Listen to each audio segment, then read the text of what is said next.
Good morning, everybody. Are you listening? Great. Okay.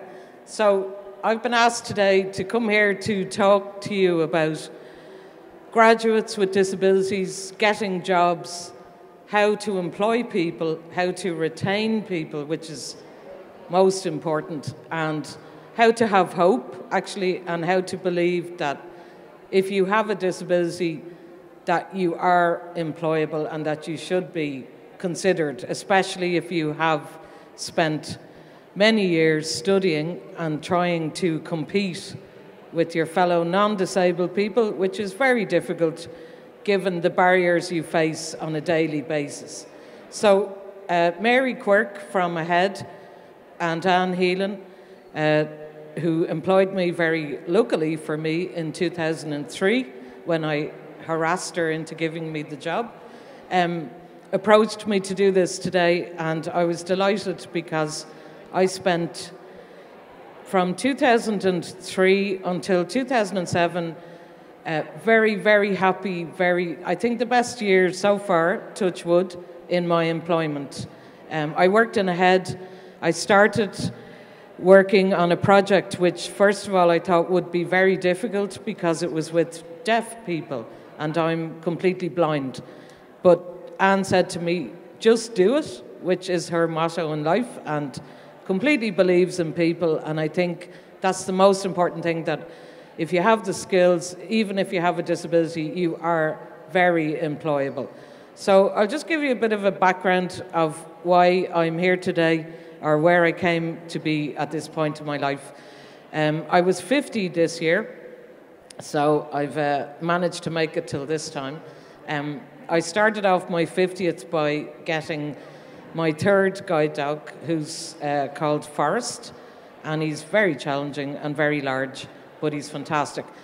I lost my sight when I was 27. Up till then, I left school when I was 18 and didn't have any particular career goals in mind, but I think I'd say I was a fairly happy-go-lucky person. I worked as a secretary in Ireland, which was very boring at the time, truthfully.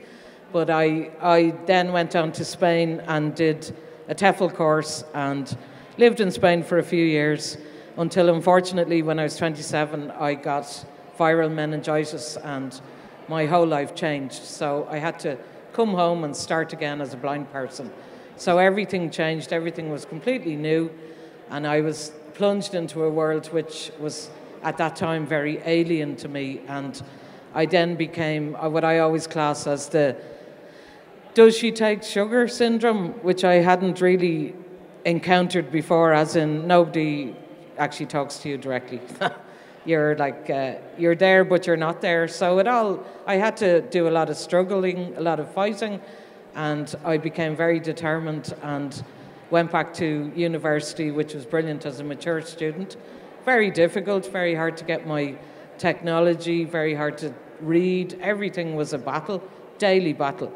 But I was very determined, and I did, the best thing I did was equality studies, and it gave me a very good skill, a very good educational skill, and a desire to go on and to get a job in the area that I firmly believe in, which is accessibility and access. So that's when I approached AHEAD and Anne Heelan and harassed her, as I say, and I got a job, and I started off and saw that AHEAD really do practice what they preach. We began in Get Ahead, which was a national graduates National Forum of Graduates with Disabilities. This was our first event that we had. We asked the graduates themselves what their issues were. The main thing was all about disclosure. It still is, unfortunately, but I think things have improved. We then went on to write the WAM programme, which was actually, again, Anne wrote the proposal, and we went out and knocked on doors and asked people to take us on and to start this idea of mentoring placement programs. Now, WAM started off a long time ago, 10 years ago. It's now at a very developed stage. It's gone on from strength to strength, and we have fantastic employers such as Citibank involved in this really, really positive program that does help people to get jobs. The statistic is that 85% of people in life acquired their disability during their working life. So that's why it's so important for people to get a job, to be able to stay in their job, to retain their job.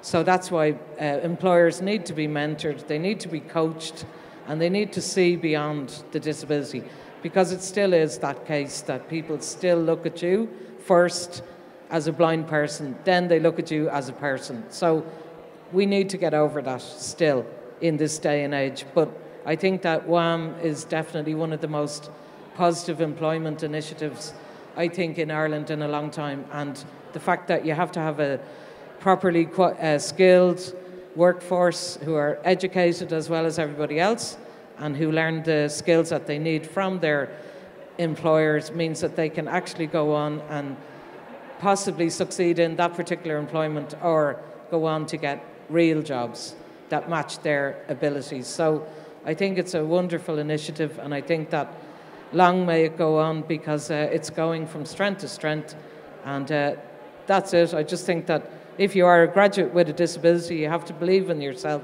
educate yourself as best as you can, and go for it. Thanks very much.